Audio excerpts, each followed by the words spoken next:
Awesome. Well, welcome everyone. My name is Shanae Simon. My pronouns are she and her. I am the co-director for TruTX for the Truman National Security Project in Texas. I'm a Truman National Security Fellow in 2021, and I'm very glad to be with you all this evening, this afternoon. I'm in conjunction with the Truman National Security Project as well as St. Mary's University. And on our Women's History Month, we're very pleased to host this session and panel honoring and centering women in national and nuclear security. And thank you so much for being with us today. Through this conversation today, you'll be introduced to four amazing panelists as well as a moderator who will be able to share their experiences with each of you. Please feel free to keep questions in the chat. There will also be an opportunity for you to post questions directly to our panelists. We will probably spend about 35 minutes for the panelists to share their stories. And I want to just give a special acknowledgement to Dr. Angela Wilson, who sits on the Women's History Committee at St. Mary's University, for partnering with Truman with our True Texas chapter, as well as with our True Diversity and True Women's Initiative within the Truman space. And I would like to introduce Lilly, who's a part of the Truman community as a fellow, who will share more information about the specifics of the title of this panel and kind of the work that she's doing in this space as well. Lilly, pass it to you. Yeah, thanks, Janne. So I also want to start by, thanking Professor Angela Wilson and St. Mary's for having us and including us in your Women's History Month program. Thank you, Shanae Simon, for having the idea to do this panel. And of course, I want to thank all of the four other women who are here with us this evening. When I started speaking with our moderator, Jana, about, the potential for this panel, we talked about creating something that we would have wanted to see as an undergraduate student. And so I'm really excited to have such a wide variety of really fantastic expertise in this field here with you all this evening. I wanted to take a quick moment to talk to you about the project that I'm working on with Truman. We're about halfway through a 3-year-long project trying to broaden and diversify the field of nuclear policy. So part of that is we're putting on workshops across the United States for undergraduates to introduce students, like some here today, to the nuclear policy realm. In particular, we're looking to reach out to women, people of color, and the LGBTQ plus community, because this field has really struggled to incorporate diverse voices since the dawn of the nuclear age. And so it's my hope through workshops and events such as this that we can draw a new, more diverse cohort of young people into the field and introduce them to a topic that they might not have considered. So on that note, I am going to introduce the other women here today. So our moderator is Jana Wittenberg, and she is the UKRI postdoctoral fellow. She's also a lecturer in security at Aberystwyth University and a senior fellow with Women in International Security. And then on the panel with me is Justine Johannes, who's the Associate's Lab Director for Global Security at Sandia National Laboratories, Alex Stark, who's an Associate Policy Research at the RAND Corporation, Lily Adams, who's the Outreach Coordinator at the Union of Concerned Scientists, and I'm Lily Wojtowicz. I'm the Janne Nolan Fellow for Nuclear Security at the Truman Center and a Ph.D. candidate at American University. So I will kick it off to you, Jana. Thank you so much, Lily, and thank you so much for giving me the opportunity to be part of this wonderful event. I'm really looking forward to learning more about all your wonderful careers and views.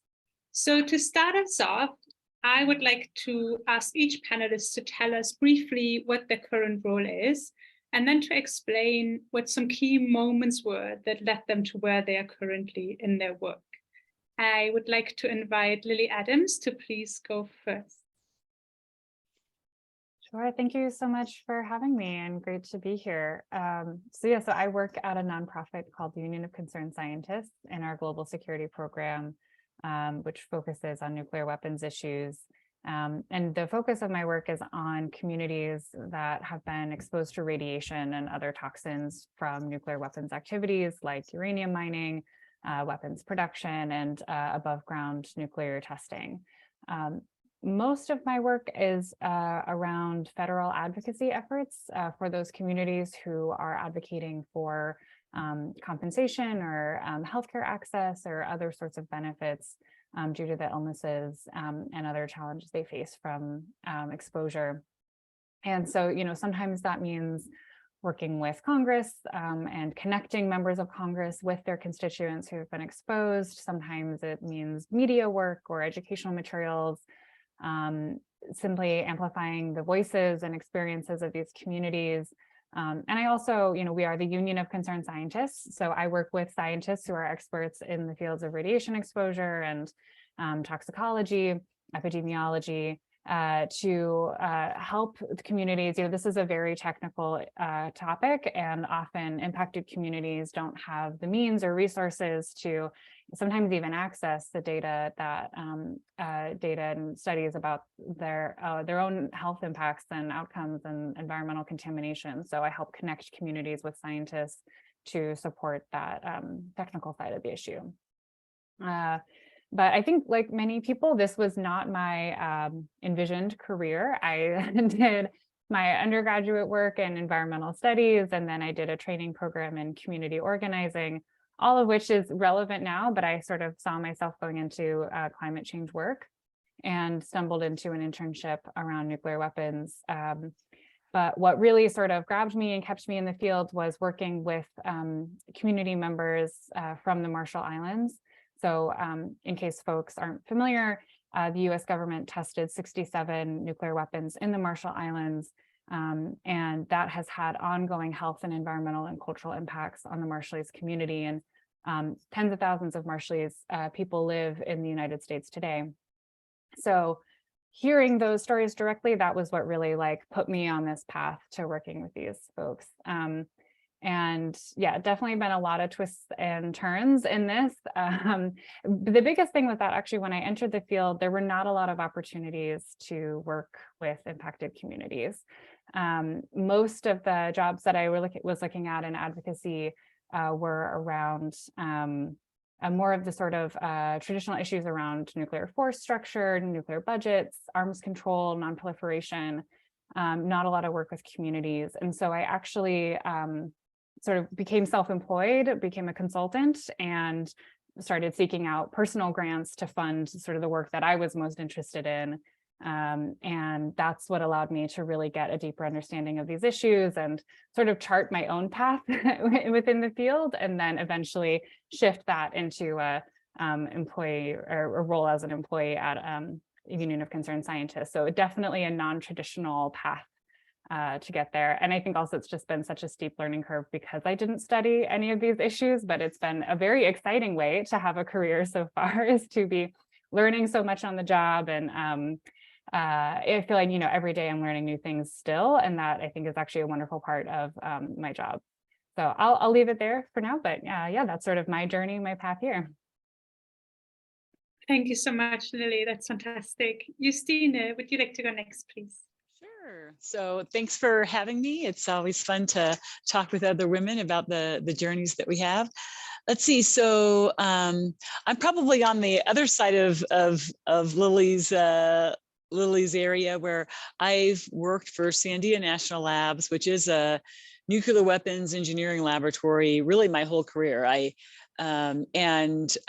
Maybe to her point, it certainly was not the game plan when I started. So I did an undergraduate in chemical engineering at the Colorado School of Mines, and got my Ph.D. and my master's at the University of Texas in Austin. So, have to a little hook 'em horns there for for that. But so for me, I have a real love for science and engineering and math. Kind of propelled me to do the work. And to be honest, I came to Sandia because there was a really strong research element to do fundamental investigations and studies and kind of contribute to the kind of scientific knowledge that was relevant to national security. So I've been at Sandia now coming up on 30 years, and it's a big enough organization and has a very, very diverse portfolio, right? So all the way from nuclear weapons engineering work with, I would say, a strong emphasis on safety, security, and kind of performance, all the way to, we have a strong climate program. We have a lot of renewable energy work that we do. So it's a very broad portfolio, and you can do a range of things while you're here. I spent a lot of time in our material science organization, did a lot of work kind of leading our battery research activities for renewable energy purposes. But I also, over my career, have had a lot of interactions in the nuclear weapons program. So largely around, I would say, modeling and simulation and material science, but also just understanding how they work and kind of the community that they exist in terms of the infrastructure of the nuclear weapons complex, how things get done.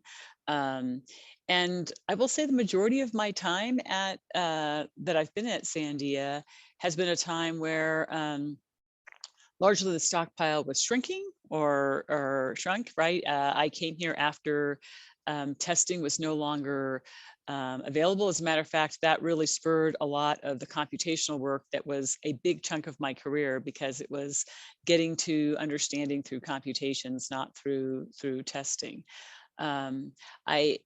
So I've had the opportunity to do a kind of a random walk, if you will, of a wide range of things.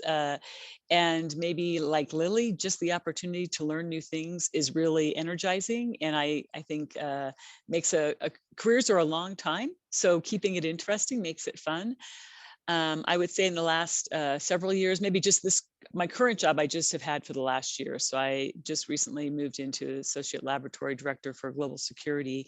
In that role, I have large responsibilities. I feel as we're moving into this new era where it feels like a really challenging environment to work on the global security side, the international cooperation side. I think anything we do in our nuclear weapons program, bringing that non-pro lens to the dialogue internally is super important. So for me, I've had the opportunity to do a number of things, and this most current job in global security has really allowed me to bring that range of things to what's currently going on in the world.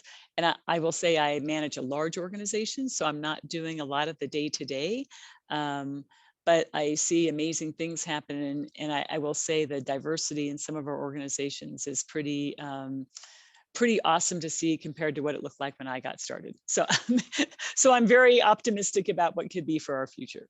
So maybe I'll stop there. Thank you so much, Justine. And thank you so much for those words of optimism. That is so wonderful to hear. Alex, would you like to go next, please? Sure. Hi, and thanks again to everyone for organizing this conversation. This is really exciting, and I'm already really enjoying hearing what the other panelists have to say. So this is great. I am not a nuclear person per se. It's one of the many kind of national security defense things that I work on. I am currently at the RAND Corporation, which is a research organization, nonpartisan. It gets a lot of funding from government and from other entities as well, private foundations and so forth. But we do, in particular, a lot of research for the Air Force, the Army, and other aspects of the government.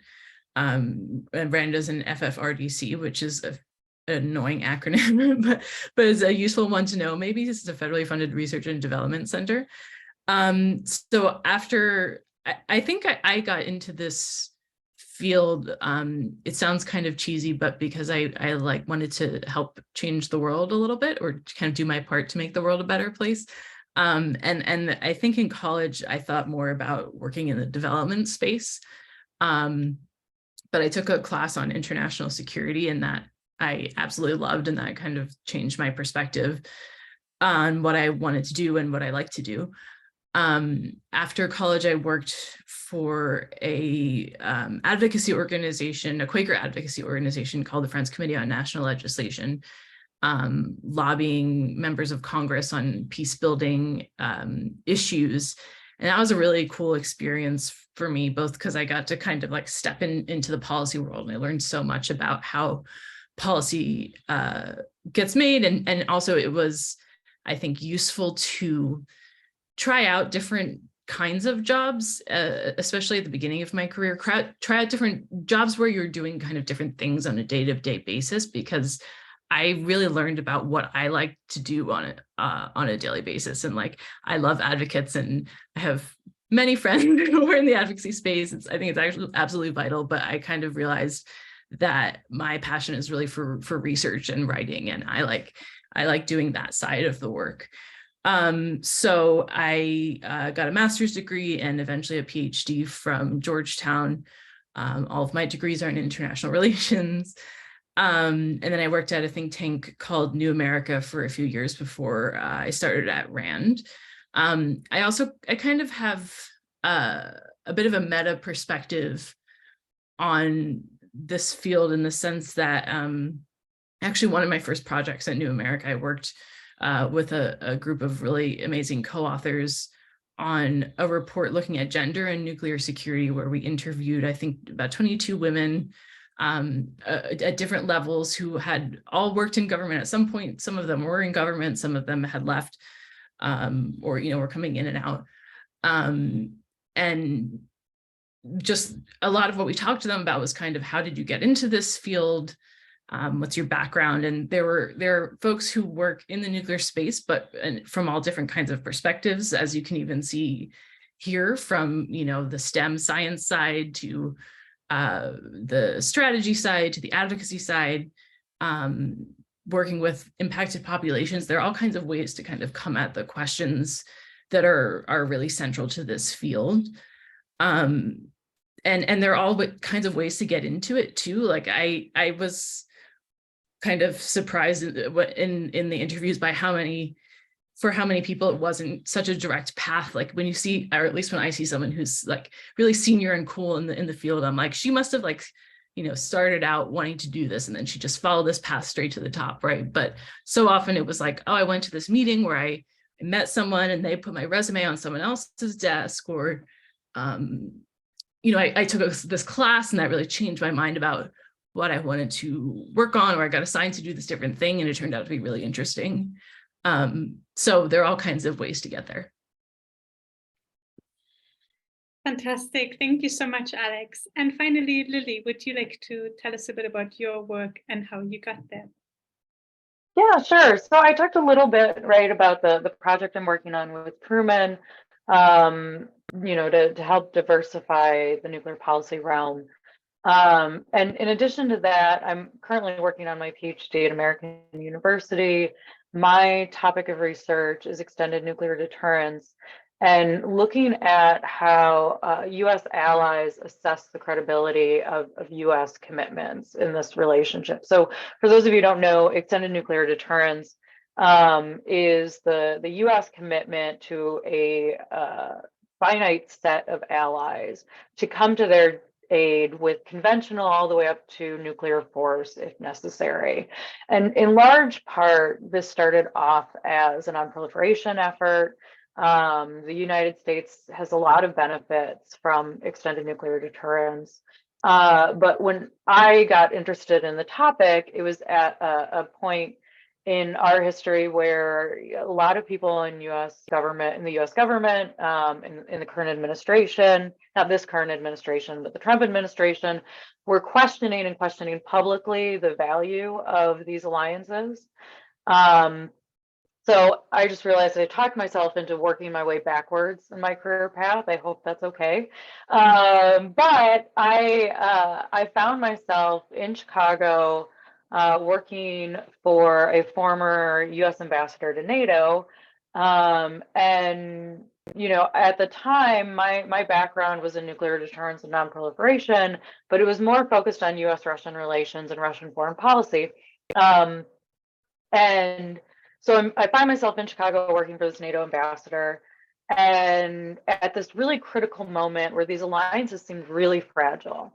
And then as I started doing more research for this particular project, and then once I started my PhD program, I found that actually this wasn't abnormal, this period where these relationships seem really stable. That was actually the norm, right?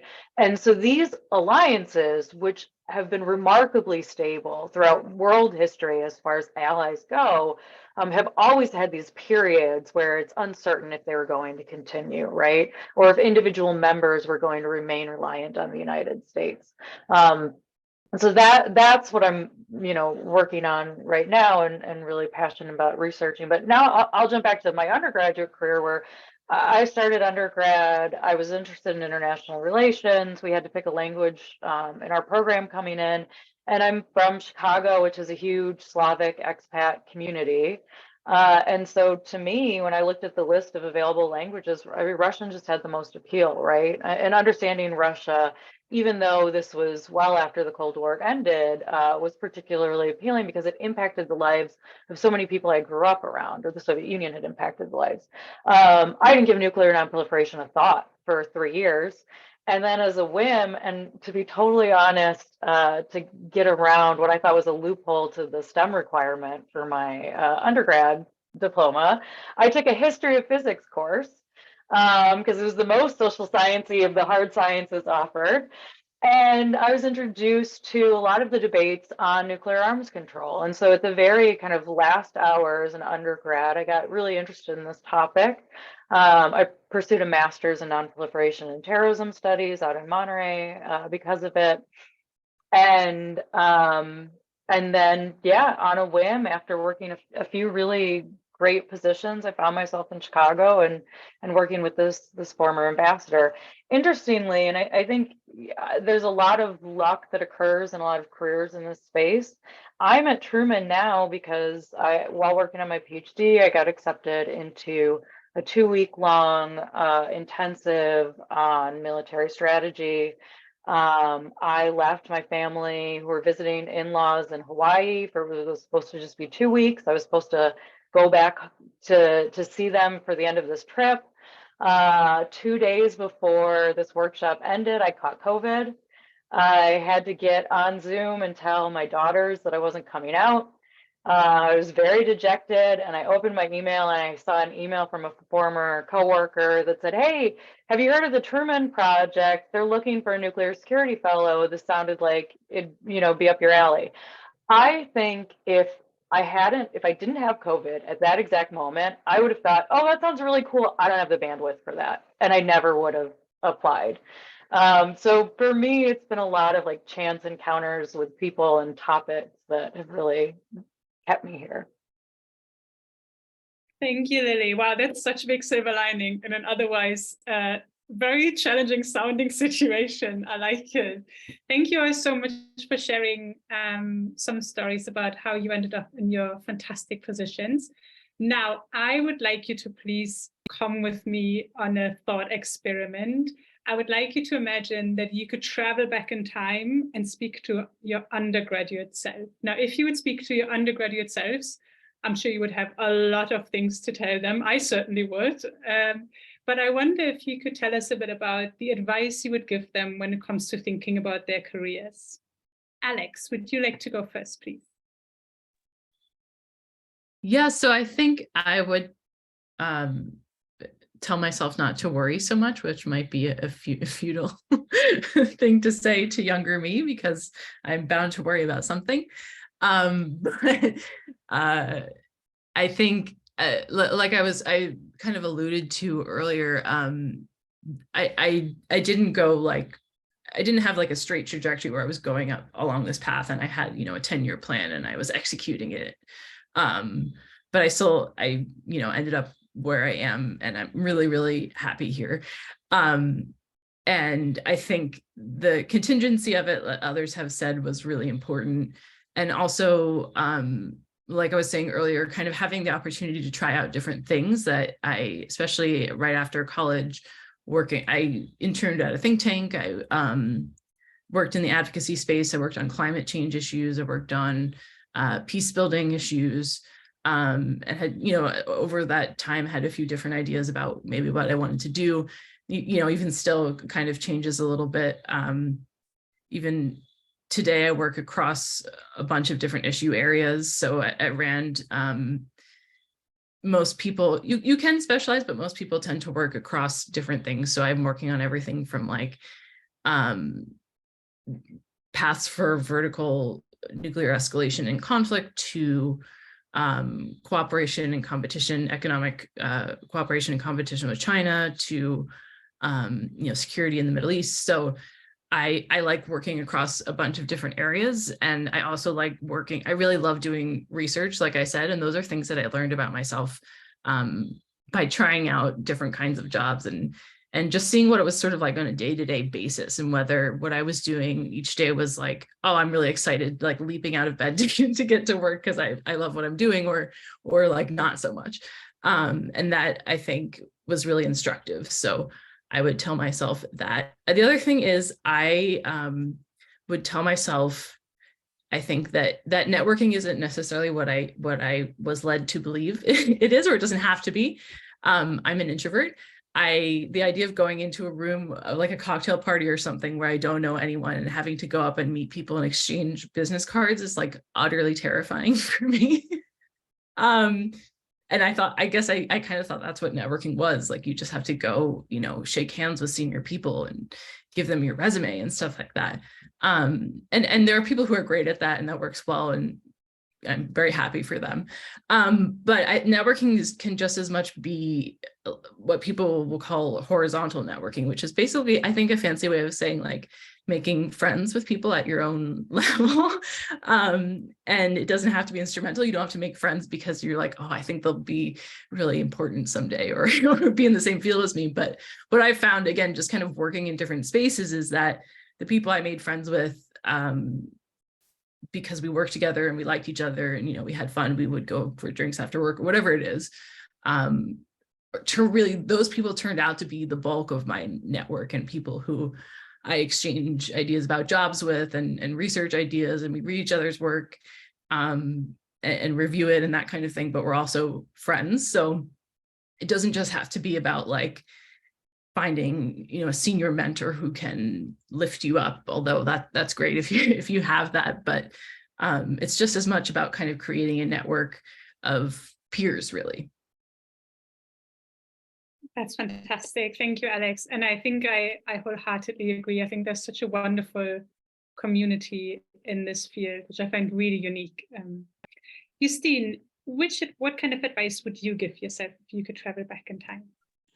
Let's see. So maybe a couple of things. I guess maybe the first thing I would say is, feel comfortable stretching yourself, right? So especially women, they tend to not take a job unless they see that everything that's asked for, they can already do. And often our male counterparts that would never cross their mind. And I found that, you don't have to do everything on the list. And so be willing to lean in and stretch yourself. And then when you get there, sit at the table, right? When you walk in and your peers are sitting at the table, sit up at the table with your peers, so kind of, which, when Alex talked about what makes her nervous, I think a lot of us have those tendencies to maybe not be quite as confident as we could be. And so, when you're feeling a little bit, a little uncomfortable, just work that positive self-talk and head in and sit at the table. Maybe the second thing I would say, and I've just found this over my career where, people will, so I've been at Sandia 30 years, and people say, oh, I remember when you said something to me 20 years ago. And I think, oh, what did I say? And, people don't repeat things back to you if they weren't good things, right? So I'm sure you're only hearing the good. And so it's made me, and especially it's a small community you work in, right? This will end up being a small community. I do think you want to develop a network of your peers, because you're going to enjoy working with each other for a long time. And so I think it's important to develop your brand. And when I say that, I think people, that you want them to trust you, and trust is about having integrity, doing the right thing, even when it may not always benefit you or may not be the fun thing. And then they have to feel like you have deep competency in what you do, right? Those are the two things that bring trust, kind of integrity and competency. And so I feel like building your brand of trust, or kind of so people know what they're getting when they come to you, is important, because certainly at Sandia, it's a small community. People stay here a long time, and things stay with you. And so always be thinking about, would I be proud of this, or will this work well for me 10 years from now? It's just something that goes through my mind a lot now. And it didn't go through my mind when I was probably saying all kinds of things 20, 30 years ago. So, for what it's worth. Thank you, Justine. That's such wonderful advice. I wish you would have given me this advice when I was an undergraduate student. Lily Adams, would you like to go next, please? Sure. I think I'm like, this is sparking so many other things for me, hearing everyone else talk. But yeah, a couple of things. I feel like trusting those, your passions, or maybe even it's just those moments that really grab you. You know, a couple of folks have talked about, oh, there was one class I took on a whim, but that was what really I loved. And I actually remember in my senior year of undergrad, I had it wasn't even a whole class, it was just one lecture about nuclear weapons. And I was like just blown away, but I didn't yet sort of realize how much it was going to be a part of my career. I was still on the environmental track, but I kind of wish I had like listened to that, even though it ended up working out in the long term. I came around eventually, but you know, sort of recognizing that spark, I think that's really important. Like kind of echoing Justine, you know, trusting your own knowledge, like trusting your own abilities and expertise. I think of it as sort of fighting your imposter syndrome. I think like when I started getting into the field, I was constantly feeling like, okay, well, I'm doing this thing that not many people are doing. Maybe I'm just wrong, or maybe I don't have much to say, or maybe it's not that important. But, you know, I really felt it was. And I was kind of constantly struggling with that feeling of that was holding me back. And so I think when you, but yeah, I think, so many of our male counterparts have no problem speaking confidently on things and just jumping at opportunities. And, we should do that too. And I guess the last thing is I have just sort of reflected lately in my career that, work is hard. It's always tough, and kindness goes a long way. And I just sometimes think about my colleagues who are kind across the board and offer grace to people. And I think it can be easy, especially because sometimes we feel competitive in our careers. It's normal, I think. But kind of putting that aside and prioritizing kindness, I think has become really important to me in my career. And I'm always just so appreciative, to work with people who are kind as well. So sort of a wishy-washy thing, but I think it's important. I think there was nothing wishy-washy about those points. Those are excellent suggestions. Thank you so much, Lily. Now I'm handing over to the other Lily. What would you tell yourself if you could go back in time? Well, I'm noticing variations on a theme. So if you all will stick with me for my own variation as well. But I think one of the things that I've come to realize only really recently, within the past couple of years, is that, at least for me, imposter syndrome is very real. I got this advice back when I was getting my master's from a professor who I really respected. And he said, we all feel this.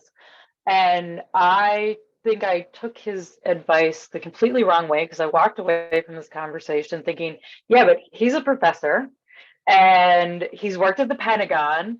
And so once I hit a point in my career, I won't have imposter syndrome anymore. And I just need to keep working harder and keep, adding up those credentials and I'll get there. But it's not an achievable goal, right? Is what I've come to learn. It's more like if you have a muscle in your body that's particularly weak and you want to improve that, you have to keep working on it, right? You do specific movements to strengthen that muscle. And so for me, that's meant a lot lately, telling myself, I'm here because I deserve to be here. I was invited, right? Or I was accepted. And just kind of using that personal mental, reinforcement to combat that, rather than making it a goal or an end post, or, once I do this, I won't feel this anymore. The other thing that I would say is that, I agree with Alex that horizontal networks are incredibly important, right? And in a lot of ways, it can be way more beneficial than vertical networks, because those are your peers. And to echo what Alex said, they're the people who are going to read drafts of things and co-author, et cetera. But I think, broadly too, just embracing the personal aspects of your networks, whatever direction they go in, right?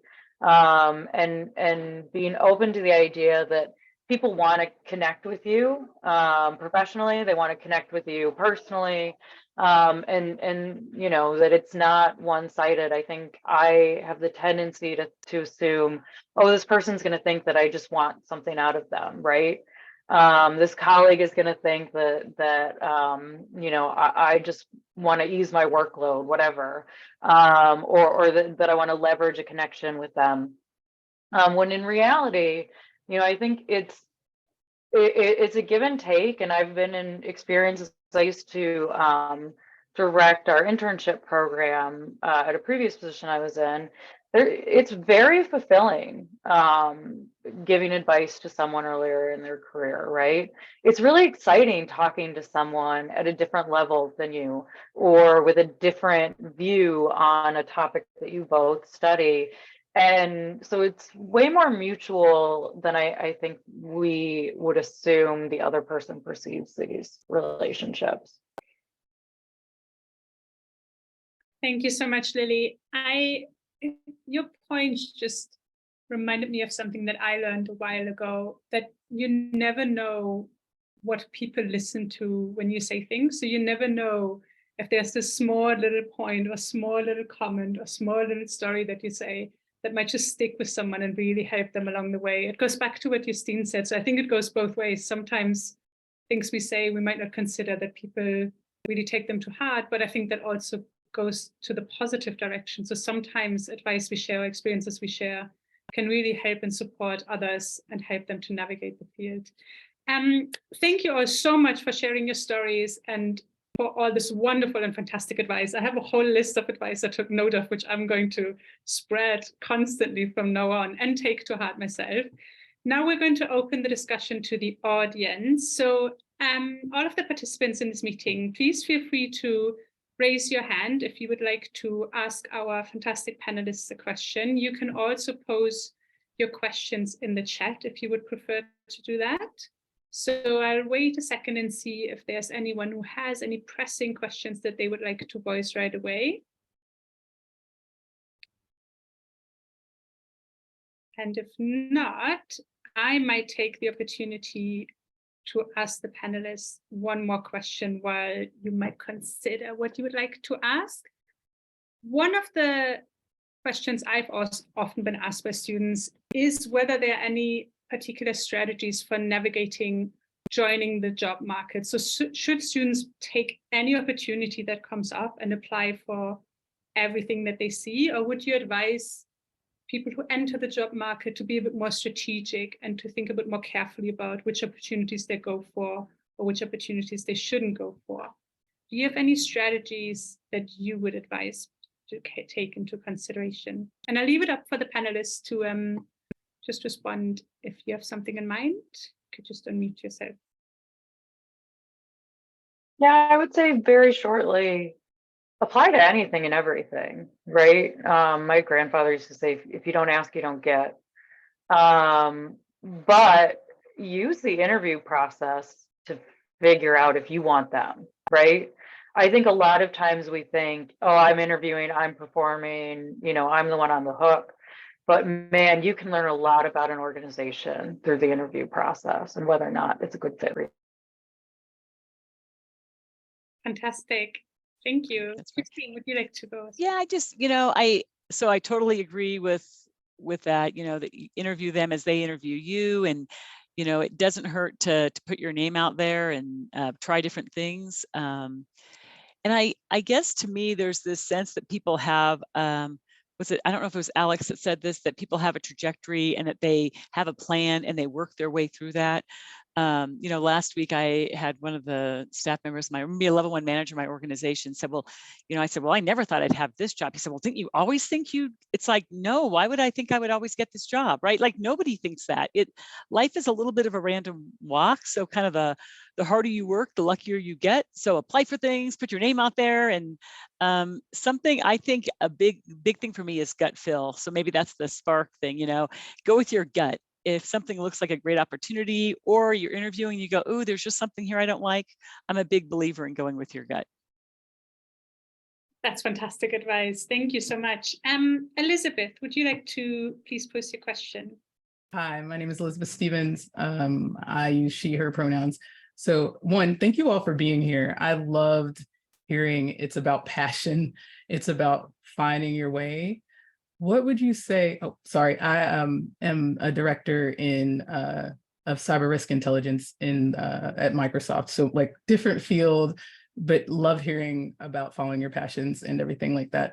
My question to the panelist is, when we're talking to people that don't believe they can get into the field, what is it for you outside of just a passion?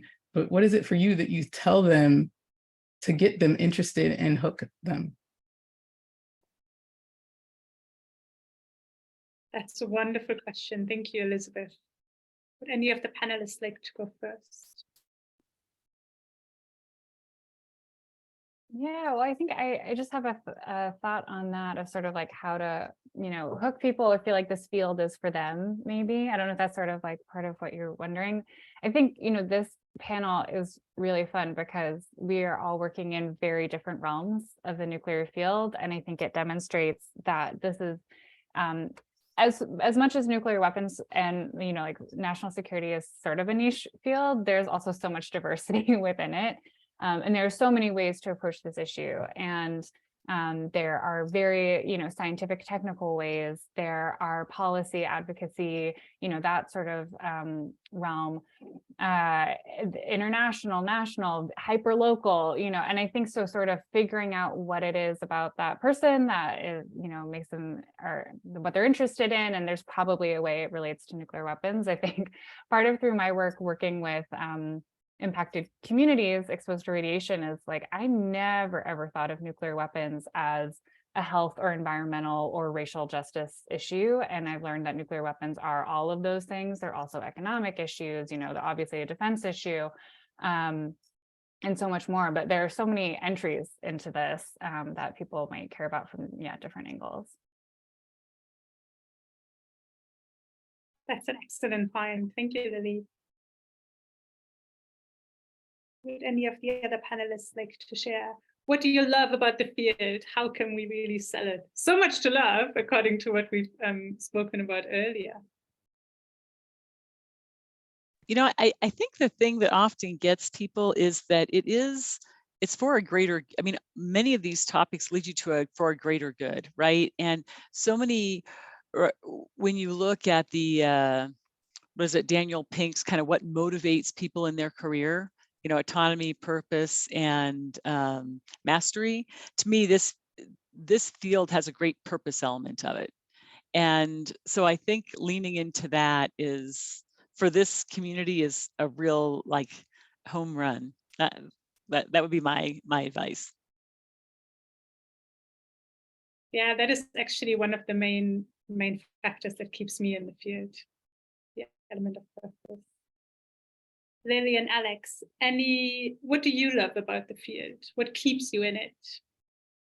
This is kind of a nascent thought that is cohering in my mind, so bear with me if this doesn't make sense. But I was really thinking about your point about people kind of seeing themselves in the field, and this is a really interesting field and a really interesting time too, I think, because historically and even now, but especially in the past, it's been such a, the pale male and stale and Yale kind of field. It tends to be, older white guys who went to an Ivy League college. And so it can be hard for people to literally see themselves in the field when they, look around and it's people that don't look like them or don't have a different background or a life path.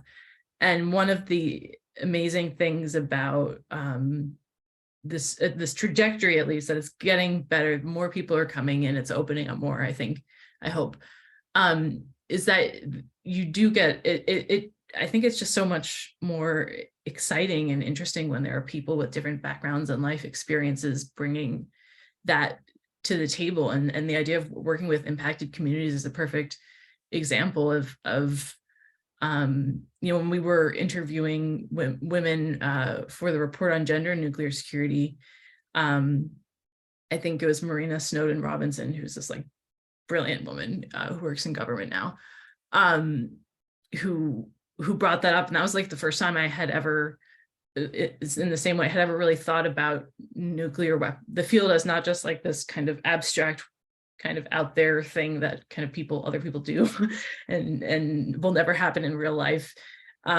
to how these policy choices are really affecting the everyday lives of the lived experiences of people, and what that means. And that I would not have understood that except that someone, with a different background and life experience kind of brought it to my attention. So I think, I hope that more people are seeing themselves in the field, or able to see themselves, and that we can continue kind of opening it up and expanding it in this way, because I think it's so important to have different kinds of people for all kinds of reasons.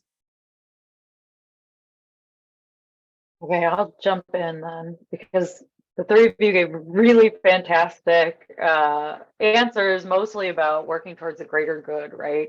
And what you can do for your communities, the world, the country, etc. From a research perspective, if there's anyone considering this topic from that angle, it's like the most thrilling detective story you've ever started. There are so many questions unanswered, right?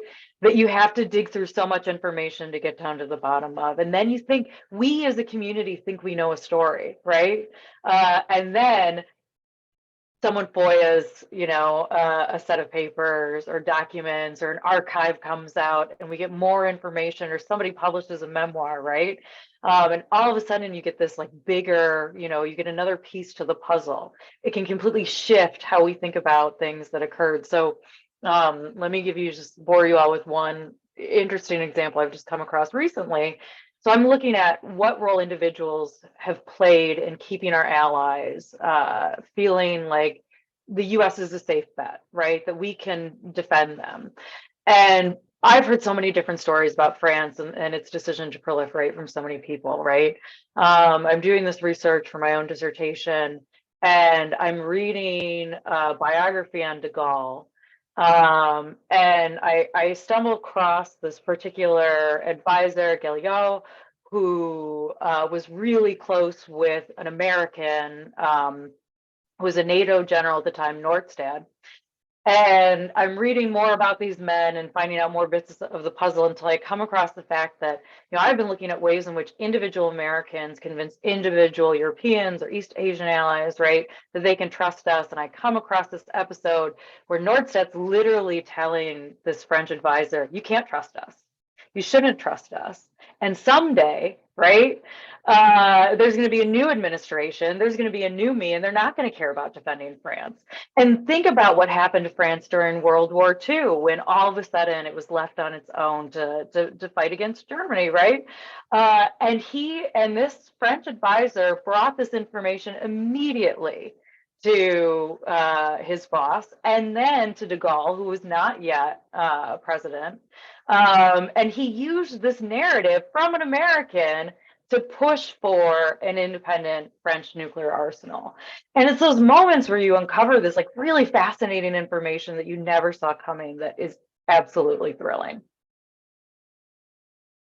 Thank you, Lily. This is such a great inspiration boost for anyone who's writing right now. I certainly feel very inspired to continue my research even more forcefully now. Thank you so much. Any other questions from the audience for our panelists?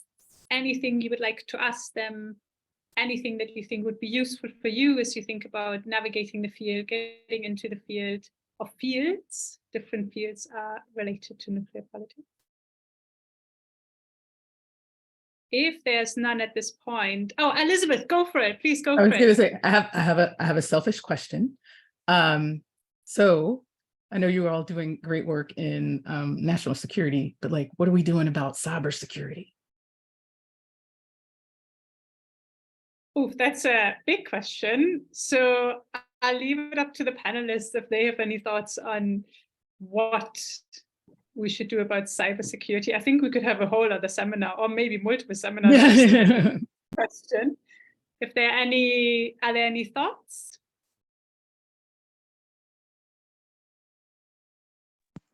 I think it's right up there in that integrated deterrence discussion, Elizabeth. And so I think it's super important, right? Yeah, I think life is pretty complex now, and how the private sector operates and the defense sector not as separable maybe as we used to think they were. I don't know if they've always been as separable as we thought, but I think cyber is one of those places where it shows up in such a straightforward way that I think I'm hoping we're all taking lots of notice of that, and there's a lot going on. I know Sandia is heavily involved in that field, but I think that the nuclear deterrence community is certainly, I think it's pivoting to this integrated deterrence that is just so important to think more broadly. Thank you, Justine. So we're coming towards the end of our event. And as a final question, I would like the panelists to share some advice for what you do when things get difficult. So navigating and building a career can be quite challenging, even if we love it, which I think we all do in this meeting. Maybe could you share one advice with us? What do you do when things get tough and when things get difficult?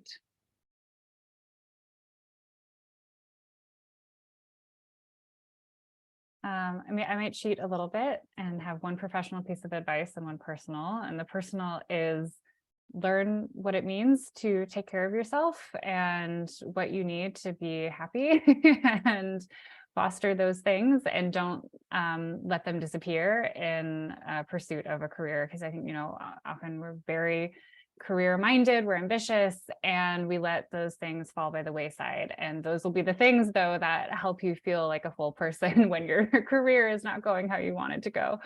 But then also, I think, find those people that share your goals, share your values, understand the work you want to do, and maintain those connections and prioritize them. Because there have been times where I felt very down, and that, how can I move forward at this moment? And those people are just have been so important, and sort of like propping me back up and saying like, all right, here you go, like here's how you can move forward right now.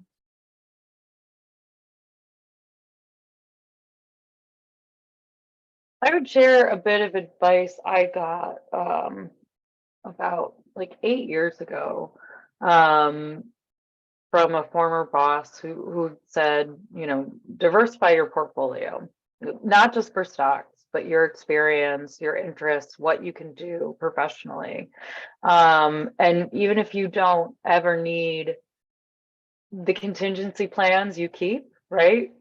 There's like a confidence in knowing that you have them, that there is another path that you could take, instead of feeling like you've gone too far down one path and you could never possibly deviate.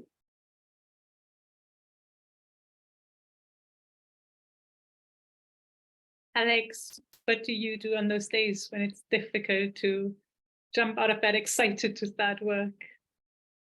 I think one thing that really helped me, so especially when I was in a PhD program, which, as I went on in the program, it can get kind of frustrating because you feel like, or for me, I felt like I'm still in school, I'm still a student, and I see my friends around me in other fields who are like getting promoted, and they have retirement savings, and they're buying a condo, and they're, getting married and having kids and doing all these things. And I'm like, why? It felt like I was like, I don't know, stuck in this one place, and they're moving forward.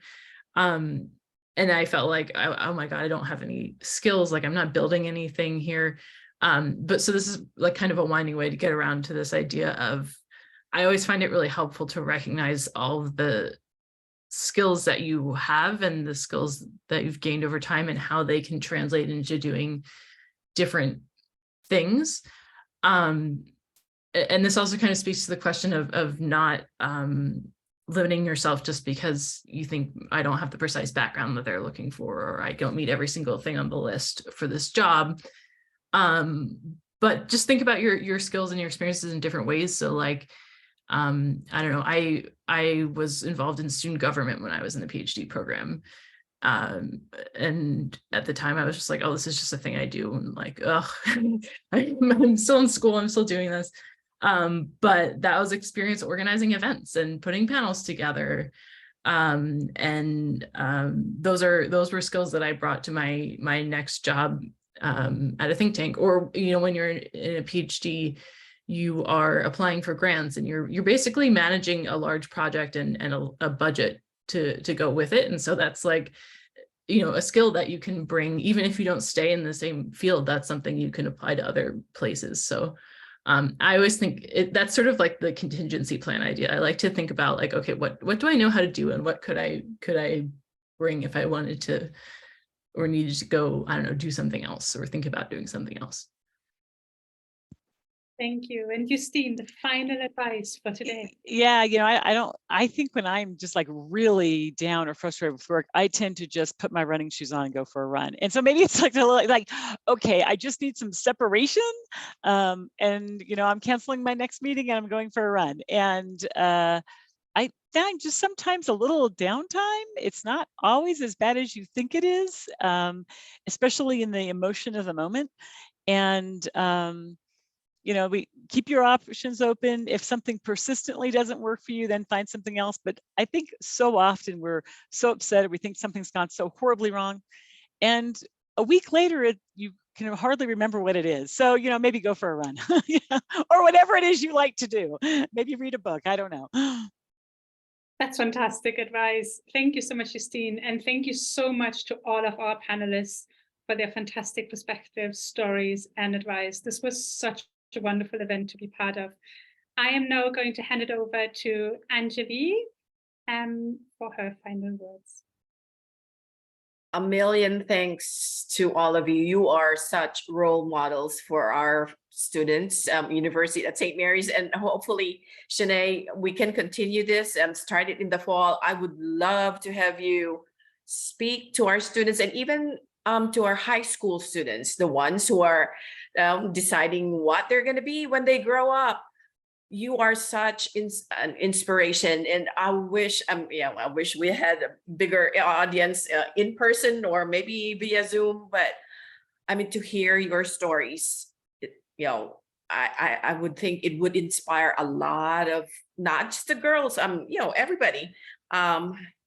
But yeah, I had a million questions also. Like I was going to ask each one of you, like, okay, in your place of work, like what's the you know, how many males versus the females and role models? Yeah, you can see. Yeah. But anyway, I'll keep that for the fall or whenever we get together again. But thank you. Thank you. Thank you, Anjali. And thank you so much to Truman Center and the whole team of the Truman Center for organizing this wonderful event. Lilly, would you like to have the final word of the event? No, I never want to have the final word. But thank you all for coming. Thank you to all the panelists. Thank you to Professor Wilson. This was a really enjoyable talk. So, and I had something in the chat about taking a group photo. Were you able to do that? I can do that now. Yeah, thank you, Anjali. Yeah, thank you so much for being.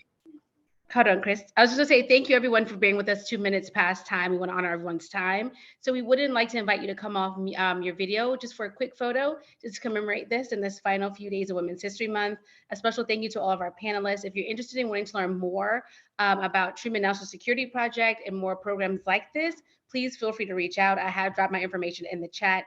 As we mentioned in the beginning, and also that Anjali mentioned, that our intention is to do something bigger broader and better, I will say, in person in Texas, and specifically focusing on Texas, really wanting to engage our Black and Brown students, both, as Angela said, our middle school, high school, and even college. I think, because I think a big part of kind of what came out of today is that we can pick up, it's something that resonates with me continuing now that was mentioned tonight, is you never know what people hold on to when they learn it. And something maybe said in middle school that they then plant that seed later on in life. And hopefully we can get more seeds planted earlier with women and women of color, specifically in this field. So thank you all. Chris, I'm going to stop talking, come off camera, and for us to do a quick photo, and just to thank everyone again for being with us tonight.